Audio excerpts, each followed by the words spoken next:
إن الحمد لله حمدا كثيرا طيبا مباركا فيه، نحمده على جزيل نعمائه ونشكره على جميل آلائه. هو الأول والآخر والظاهر والباطن، وهو بكل شيء عليم. وأشهد أن لا إله إلا الله وحده لا شريك له، له الملك وله الحمد، يحيي ويميت، وهو على كل شيء قدير. وأشهد أن سيدنا محمدًا عبده ورسوله صلى الله عليه وعلى آله وأصحابه وأزواجه وذرياته وأهل بيته ومن تبعهم بإحسان إلى يوم الدين، أما بعد. فيا أيها الإخوة المؤمنون، أوصيكم ونفسي بتقوى الله عز وجل، لأن الله عز وجل يقول: ولقد وصينا الذين أوتوا الكتاب من قبلكم وإياكم أن اتقوا الله. وأوصيكم ونفسي بالتدبر في آيات الله عز وجل، لأن الله عز وجل يقول: إن في خلق السماوات والأرض واختلاف الليل والنهار لآيات لأولي الألباب. أيها الإخوة المؤمنون، خلق الله عز وجل السماوات والأرض وما بينهما في 6 أيام، وخلق الشمس والقمر وأجرى الزمان، وخلق الليل والنهار وهما يتعاقبان ويختلفان، وجعل الله عز وجل الأرض تدور على فصول 4 باختلاف منازل الشمس. وهذه الفصول 4 هي الصيف والخريف والربيع والشتاء. ففي كل فصل من فصول السنة موعظة وذكرى، وفي كل يوم من أيام الفصل نصيحة وعبرة.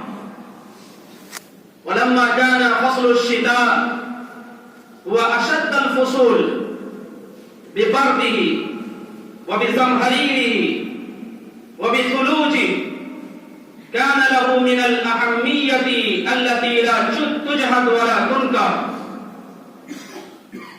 وقد ورد ذكر الشتاء في القرآن الكريم في موضع واحد، وذلك أن هناك رحلتين للعرب: رحلة في الشتاء إلى اليمن، ورحلة في الصيف إلى الشام.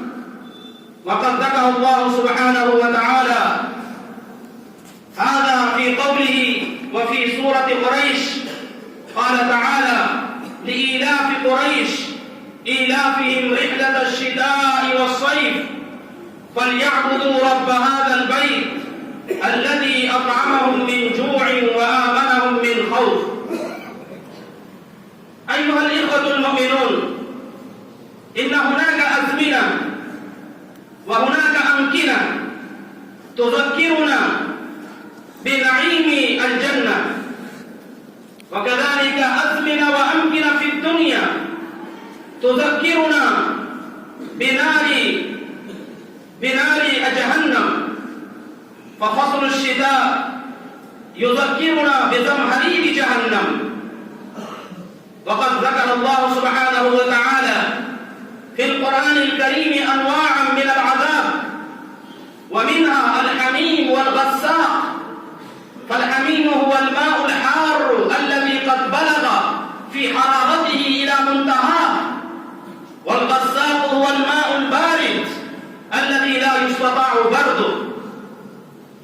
وقد نفى الله سبحانه وتعالى أصحاب الجنة عن البرد والحر فقال لا يرون فيها شمسا ولا زمهريرا، أي لا يجدون في الجنة بردا مزعجا ولا حرا مؤلما ومؤذيا.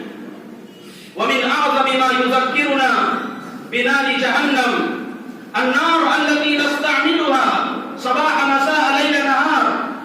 هذه النار نار بني آدم الذي يوقدونها جزء من 70 جزءا من نار جهنم.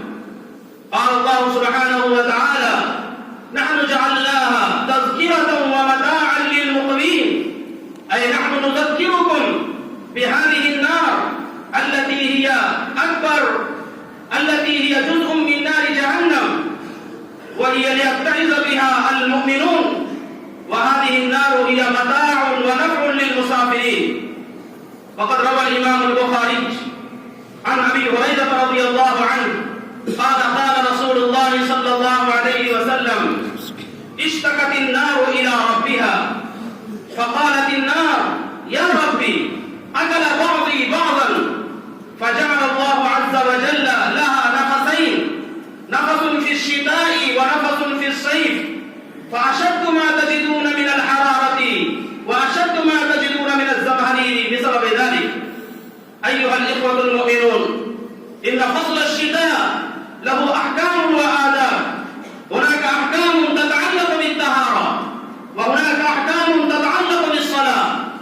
أما الأحكام التي تتعلق بالطهارة فهي إكمال الوضوء وإتمام الوضوء وإفاضة الماء على جميع الأعضاء في موسم الشتاء.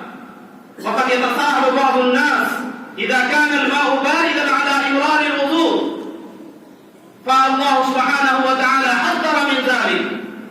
ومن أحكام الشتاء التي تتعلق بالوضوء المسح على الخفين للمقيم يوم وليلة، وللمسافر 3 أيام ولياليها، وكذلك التيمم للشيخ العجوز وللمريض المرهق وأمثال ذلك من الرجال. وهناك أحكام تتعلق بالصلوات، ومنها المحافظة على صلاة الفجر في المساجد في موسم الشتاء، ذلك لأن هذا الوقت أي وقت الفجر هو لذة النوم، والقيام أشد وأشق على النفس، والنفس إنها تألف والفراش الناعم. بسبب ذلك كل من جعل الاهتمام بهذه الأعمال في فصل الشتاء جعل الله عز وجل عمله كملازمة الثغور في الجهاد في سبيل الله.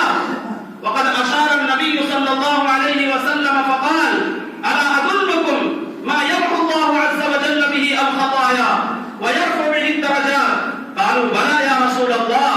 قال صلى الله عليه وسلم إسباغ الوضوء على المكاره وكثرة الخطى إلى المساجد وانتظار الصلاة بعد الصلاة فذلكم الرباط.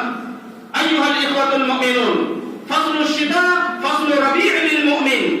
إن هذا الفصل ليله يكون طويلا ونهاره يكون قصيرا، فيصعب على المؤمن أن يصوم في النهار، ويصعب على المؤمن أن يقوم في الليل. فليحرص المسلمون في مشارق الأرض ومغاربها على الأقل على صيام يوم الخميس ويوم الاثنين، وعلى صيام أيام البيض.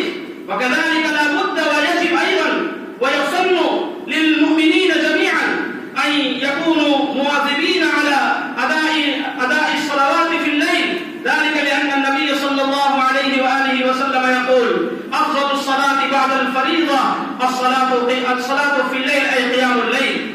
وقد قال النبي، وقد كان من دأب النبي صلى الله عليه وآله وسلم أنه إذا كان هناك يوم حار فكان يقول اللهم أجرني من نار جهنم، وإذا كان هناك يوم بارد شديد البرودة فكان يقول اللهم أجرني من زمهرير جهنم. وزمهرير جهنم بيت يلقى فيه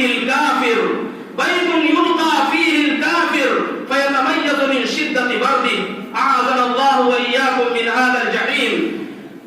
وقد قال الله سبحانه وتعالى في القرآن الكريم: سنريهم آياتنا في الآفاق وفي أنفسهم حتى يتبين لهم أنه الحق أولم يكف بربك أنه على كل شيء شهيد. أقول هذا وأستغفر الله لي ولكم ولسائر المسلمين من كل ذنب فاستغفروه إنه هو الغفور الرحيم.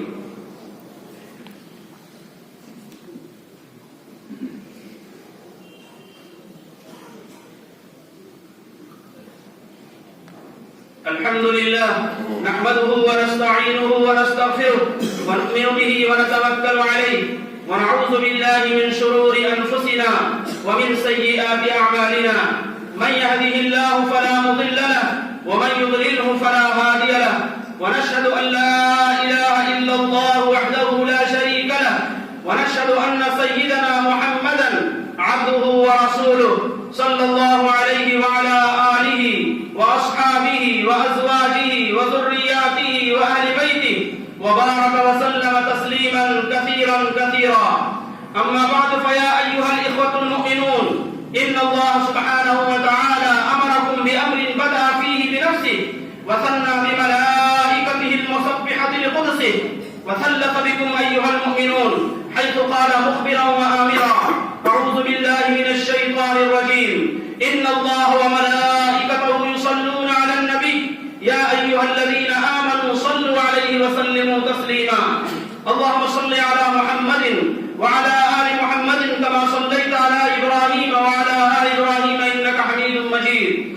اللهم بارك على محمد وعلى آل محمد كما باركت على إبراهيم وعلى آل إبراهيم إنك حميد مجيد. اللهم صل وسلم على سيدنا ونبينا محمد وعلى آله وأصحابه، ولا سيما على سيدنا أبي بكر الصديق صاحب رسول الله في الغار، وعلى سيدنا عمر الفاروق قامع أساس الكفار، وعلى سيدنا عثمان ذي النورين صاحب الحياء والوقار، وعلى سيدنا علي المرتضى أسد الله الجبار، وعلى سيدي شباب أهل الجنة الحسن والحسين رضي الله تعالى عنهما، وعلى أمهما سيدة النساء فاطمة الزهراء رضي الله تعالى عنها، وعلى أمي النبي المكرمين بين الناس أبي عمارة حمزة وأبي الفضل العباس، وعلى سائر الصحابة والتابعين ومن تبعهم بإحسان إلى يوم الدين.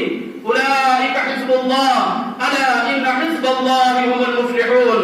اللهم اغفر لي ولمن أحسن إلي ولوالدي ولجميع المؤمنين والمؤمنات والمسلمين والمسلمات. اللهم ألف بين قلوبهم وأصلحهم وأصلح ذات بينهم وانصرهم على عدوك وعدوهم. اللهم أعز الإسلام والمسلمين، اللهم أذل الشرك والمشركين، اللهم أهلك أعداءك وأعداء الدين، اللهم شتت شملهم، اللهم مزق جمعهم، اللهم فل حدهم، اللهم نكس أعلامهم، اللهم خذهم أخذ عزيز مقتدر. اللهم انصر من نصر دين محمد صلى الله عليه وآله وسلم واجعلنا منهم، واخذل من خذل دين محمد صلى الله عليه وآله وسلم ولا تجعلنا منهم. عباد الله رحمكم الله، إن الله يأمر بالعدل والإحسان وإيتاء ذي القربى وينهى عن الفحشاء والمنكر والبغي يعظكم لعلكم تذكرون. اذكروا الله العلي العظيم يذكركم وادعوه يستجب لكم واشكروا نعمه يزدكم ولذكر الله تعالى أعلى وأولى وأجل وأتم وأهم وأكبر. الله يعلم ما تصنعون.